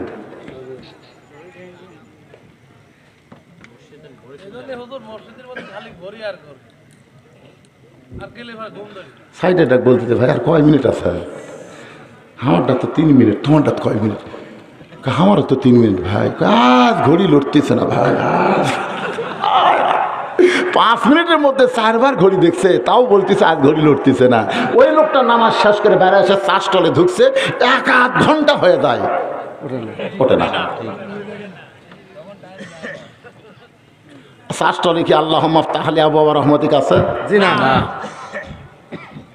মসজিদের মধ্যে রাখাল ঢোকার পরে এবার সামনে কাতারে যাওয়ার চাই, কারণ ওমরকে দেখতে গেলে সামনে কাতার ছাড়া তো দেখা সম্ভব না। সামনে কাতারে যখন যাবার চাই প্রত্যেকটা সাহাবী নড়ে সরে রাখালকে যাওয়ার রাস্তা করে দেয়। সুবহানাল্লাহ বলেন। রাখাল মনে মনে কয় আল্লাহ বারান্দায় থাকতে ভাবলাম কি, আজকে ভিতরে ঢোকা দেখতেছি কি, বারান্দার থেকে মনে করলাম ভিতরে দামি দামি, কিন্তু আজকে ভিতরে ঢুকে দেখতেছি আমিও যা এরাও। সারা জীবন বাইরে ভিক্ষা করছে বুঝলেন, 200 চাউলে বাড়ির যায়। বউ কাছে একবার ভিতরে দাও তো। ফকিরের বউ। ফকির বলে কোন ভিতরে? বলে বাদশাহ শাহজাহানের রাজ দরবারের ভিতরে যাও তো। এলে বাইরে ভিক্ষা করে সারা জীবন তোমার ভিক্ষা করাই লাগবে, একবার ভিতরে দাও। ফকির কয় ভিতরে? আরে পাগলা, বাদশাহ শাহজাহানের কাছে যে এমন কান্দন ধরবে, তোমাকে একটা এমন ভিক্ষা দেওয়া দিবি 2-4 বছর আর ভিক্ষা করা লাগবে না। ফকির ভিতরে যায় বাদশাহ শাহজাহানের খবর চাই। বাদশাহ শাহজাহান কোন জায়গায়? বলে ওই যে ছোট্ট ঘরের মধ্যে ঢুকছে। ফকির গিয়ে দেখে দরজা বন্ধ, একটা জানালার পাল্লা দিয়ে দেখতে পাই ওই ভিতরে একজন মানুষ 2 হাত তুলে কাঁদতেছে আর বলতেছে, ও বাদশার বাদশাহ, তোমার দরবার আমি ফকির বলে 2 চোখ দিয়ে দর দর করে পানি পড়তেছে। ফকির বলতেছে বাইরে থেকে যারা বাদশাহ বিশ্বাস করলাম, আর ভিতরে ঢুকে দেখতেছি আমিও যা ইও তাই, আমিও ভিক্ষা করি ইও ভিক্ষা করে রে। আমি ভিক্ষা করি কান্দি না রে, আর এই যে হারে কান দিচ্ছে এই তো আমার সাথে বড় ফকির। এখন এসপি সাহেব সামনে কাতার পুরা হয়নি, একটা মুসল্লি লাগবে। এসপি খালি পিছন দিকে তাকায়, না কেউ নাই কে রে, দরজার দিকে তাকায় থাকে চৌকিদার খাড়ায় আছে। এসপি বলতেছে আয়। চৌকিদার বলে না স্যার আপনি এসপি, আমি চৌকিদার। এসপি কয় পাগলা ওটা বাইরের কথা, তুই চৌকিদার আমি এসপি, ওটা হলো বাইরের কথা, ভিতরের কথা। চৌকিদার এরপরেও যখন ভয় আসে না, এসপি কাতার ছাড়ে যায়, চৌকিদার হাত ধরছে, তোর ডাকি তুই যাস না করে। চৌকিদারকে এসপির কাছে নিয়ে এসে বলতেছে আমার পায়ের গোড়ালির সঙ্গে গোড়ালি মিল কর। চৌকিদার বলে স্যার আপনার গোড়ালি হলো তেলতেলা, আমার পায়ের গোড়ালি ফাটা। এসপি বলতেছে ফাটা তেলতেলা এক হবে, কারণ জামাতে নামাজ পড়তে গেলে কাতার সোজা করা লাগবে। যে মসজিদে চেয়ার থাকে ওই মসজিদে কাতার সোজা হয় না। জোরে বলেন না। আপনারা বলেন তো যে চেয়ার নিয়ে যে মসজিদে যায়, এই চেয়ার আলাদা করে রাখবেন কোন জায়গায়? একবার কোনো কাতারের শেষে আলাদা জায়গা করে দেওয়ার যাবে যাবি না? দেখেন আমি বলার আগে আর করে কাতার সোজা হইলে সারা জীবন শয়তানি করে বুড়া বয়সে মসজিদে গেছে, আর মাজা ঠিক মতো চলাবার পারে না। লাতি কষে একটা চেয়ার লিয়ে যে সামনে কাতারে ডানি থুস, কার থেকে যেন শুনছে সামনে কাতারে ডানি ফজিলত বেশি, আর লাতি লিয়ে যে ডানি একটা চেয়ার সেট করে দিছে। উনি আবার ক্ষমতা বলে মসজিদের সভাপতি। ইমাম সাহেব দেখতেছে সভাপতি যখন চেয়ারত বসছে, করার কিছু নাই, বললি চাকরি চলে যাবে, ধরে কারণ ঠিক করে। শোনেন, কাতার সোজা করতে গেলে চেয়ারে বসলে কাতার সোজা হবে না, আর কাতার সোজা যদি না হয় ওই কাতার মাকরু হবে, এক মুসল্লিরও সব হবে না। তা আপনারা এতগুলো মুসল্লির সব পাওয়ার আশায় ওই চেয়ার আলা কি করবেন, আপনারা 4 জন ধরে কান্দত নেবেন, ধরে খেয়ে নেবেন, চেয়ার সহ কান্দত নিয়ে মসজিদের বেড়া থেকে আসবেন। কারণ আল্লাহ কোরআনে বলেছেন লা ইউকাল্লিফুল্লাহু নাফসান ইল্লা বুসাহা, তোমার কষ্ট হবে এমন কিছু আমি আল্লাহ তোমাকে চাপায়ে দেই নাই। তুমি যদি জামাতে নামাজ পড়তে না পারো তুমি বাড়িতে পড়ো, তুমি মাজুর ব্যক্তি নামাজ পড়ো, রাইসা সুস্থ ব্যক্তির কাতারের ফজিলত নষ্ট করো না। জোরে কোন কথা ঠিক কি না? ফতুয়া দেয় হুজুর হজ করবার গেছিল, হুজুর ওমরা করবার গেছিল, সৌদি আরবে সিয়াল্লে নামাজ পড়ে। আরে পাগলা, সৌদি আরব কোনো দলিল না, দলিল হলো কোরআন হাদিস। জোরে কোন ঠিক কি না? আল্লাহ কোরআনে বলেছেন কুমু লিল্লাহি কানিতিন, আনুগত্য নিয়ে আল্লাহর জন্য দাঁড়াও। নামাজের ভিতরে বাহিরে যে কয়টা ফরজ আছে তার মধ্যে একটা ফরজ হলো দাঁড়িয়ে নামাজ পড়া। জোরে কোন কি নামাজ পড়া? তাহলে আপনি বসে পড়তেছেন, তার মানে কি বুঝলেন? বাগান প্রাসঙ্গিক কথা আপনাদের শোনাইলাম। এবার চলে আসুন মন আলোচনায়। রাখার একেবারে যাইতে যাইতে যাইতে যাইতে সামনে কাতারে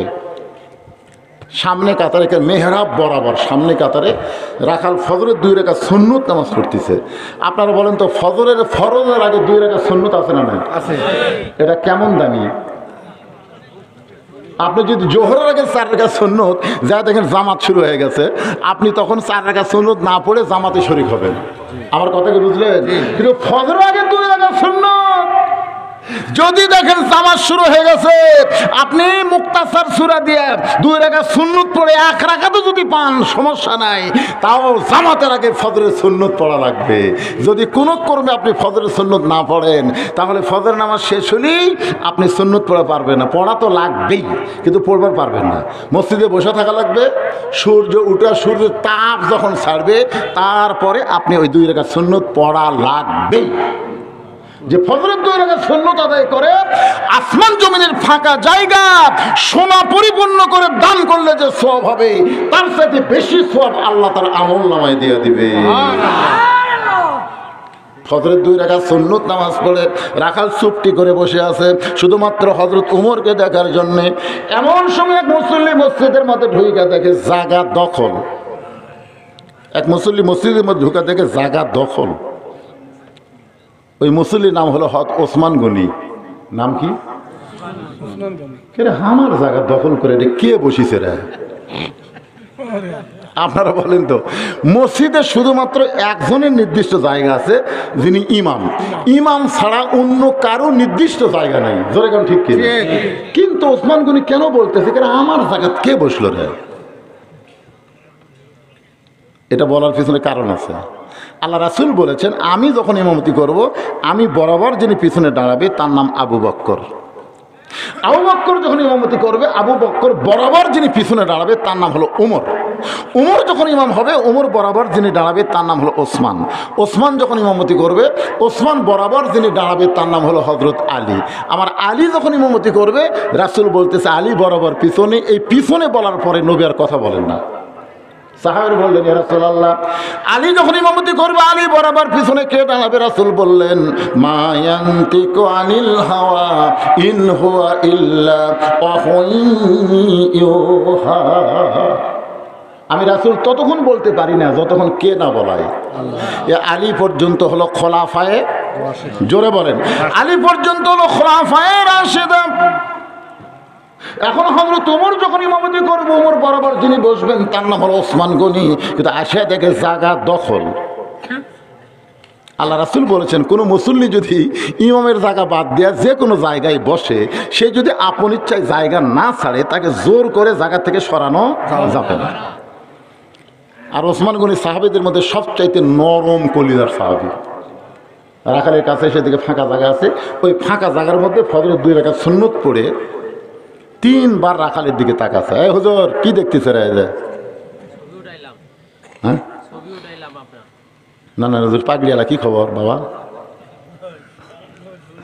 মাশাআল্লাহ। ওর পায়ের তলতে ফেরেশতা নূরের পাখা বিছিয়ে দেয়। সুবহানাল্লাহ। মাথার পাগড়ি বান্ধা ময়নাটা ঢপ হচ্ছে বাবা।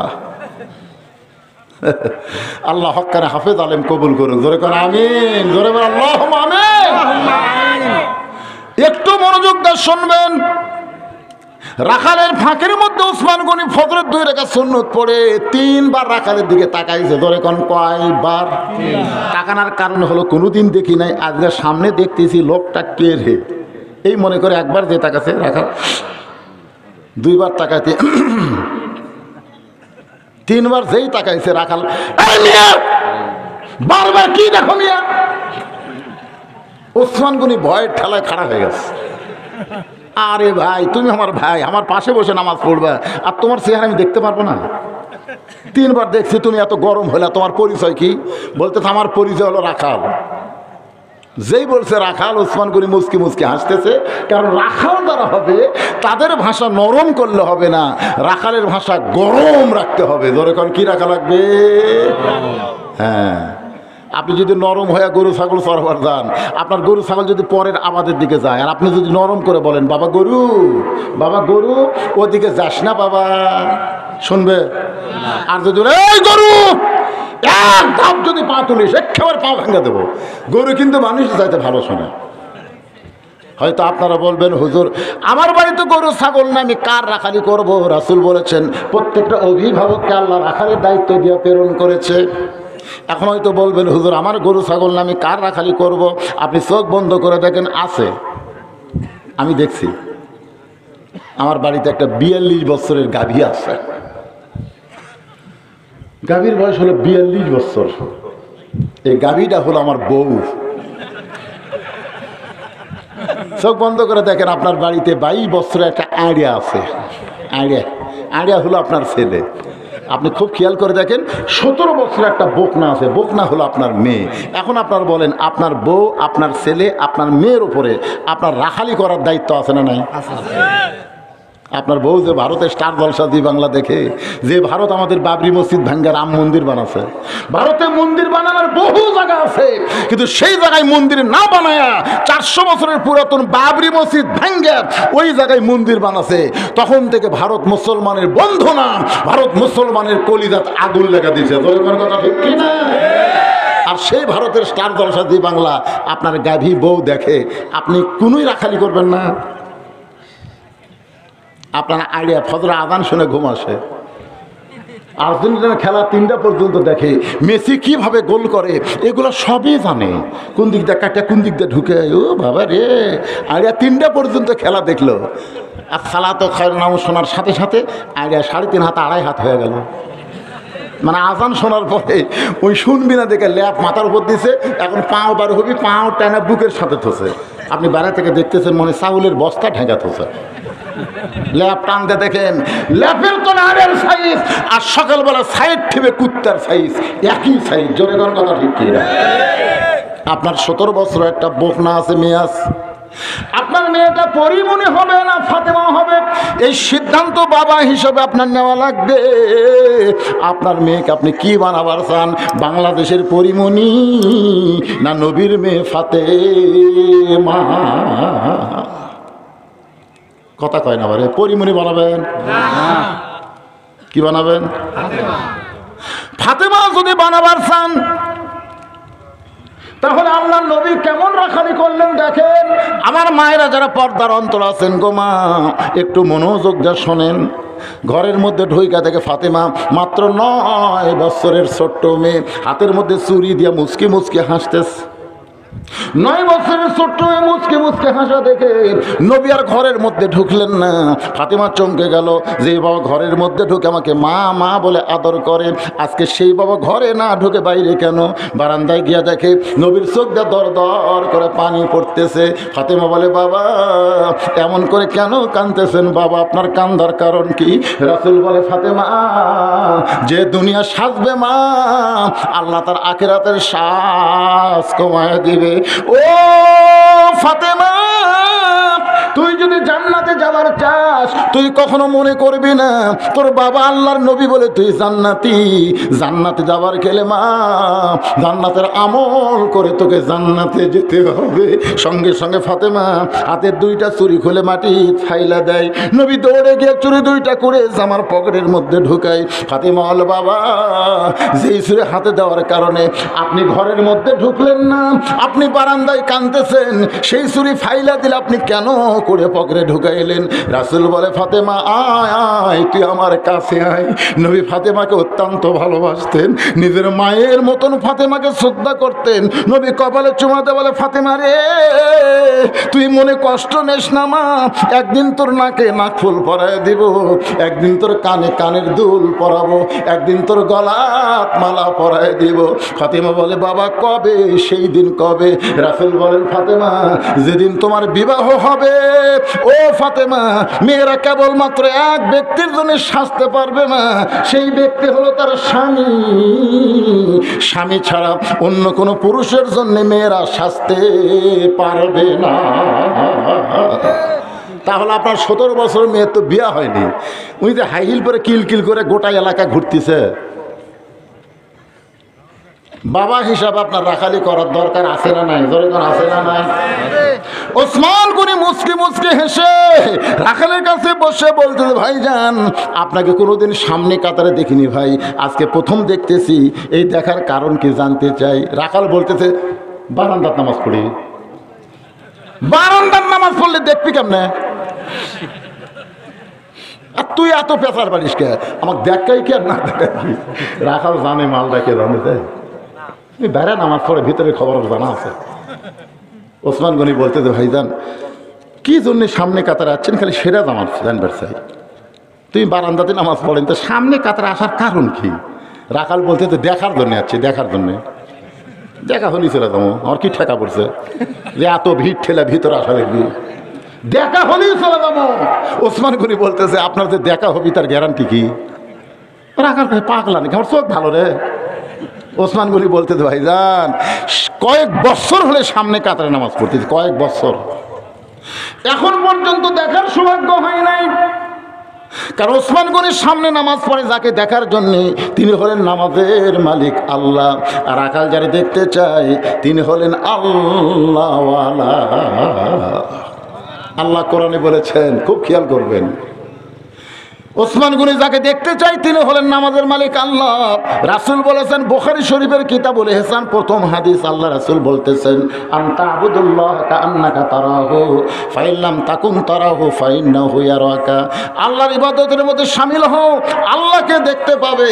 আল্লাহ যদি দেখা না হয় আল্লাহ তোমাকে দেখতেছে, এ বিশ্বাস তোমার কলিজায় চলে আসবে।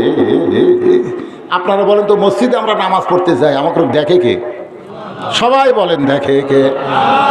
তাহলে কোন পোশাক পরে নামাজ পড়তে যাবেন? কোন পোশাক? সবচেয়ে ভালো পোশাক লেবাসুত তাকওয়া। জি তাকওয়া। লেবাসুত তাকওয়া, এখানে যে পোশাক পরলে আল্লাহর ভয় কলিজার থাকবে সেই পোশাক পরা লাগবে। ওই এমন একটা খাটো শার্ট পরেছে, স্কিন প্যান্ট পরেছে, বুঝলেন? রুকুর থেকে যে সেদাত গেছে, ওর পিছনে যে লোক আছে ওর কেবলা পরিবর্তন হচ্ছে, কারণ পিছনে এটা ঠেলে বের হয়ে যাচ্ছে।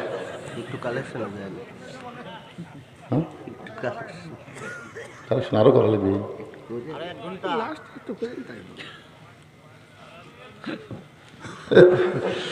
এই বুড়া মানুষের কি কয় পাগলা?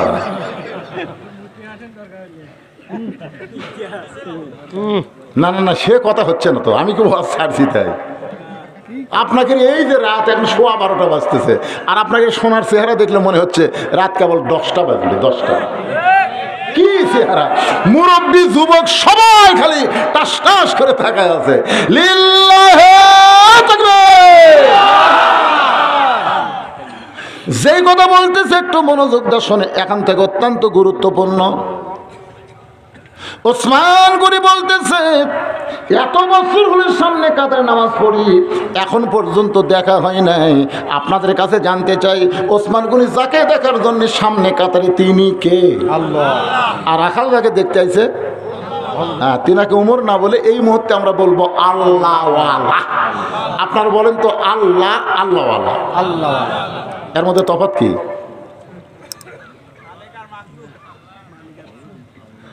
এক জগ পানির মধ্যে এক মুষ্টি চিনি ঘন্টন মারলে ওই পানির মধ্যে চিনি যেমন বিলীন হয়ে যায়, কোন ইবাদত না, কেবলমাত্র নামাজের শেষদা আল্লাহর এই ইবাদত যখন কোনো বান্দা করে, ওই বান্দাটা আল্লাহর মহব্বতে নিজের অস্তিত্ব বিলীন করে দেয়। জোরে করে কথা ঠিক কি না? বিশ্বাস যদি না করেন যে 5 ওয়াক্ত নামাজ ধরেছে, ওকে একদিন বলবেন তো 10,000 টাকা দেবো, তো এশার নামাজ বাদ দে। খালি আপনি বলে দেখবেন, যদি গোটা দুনিয়াও দিবার চান, কারণ গোটা দুনিয়া ছাড়বো ভাই, কিন্তু একটা ওয়াক্ত নামাজ ছাড়বো না। জোরে কোন কথা ঠিক কি না? একটু মনোযোগ দিয়ে শুনবেন। রাখাল বলতেছে, তাহলে তোমার চোখের মধ্যে সমস্যা আছে। এত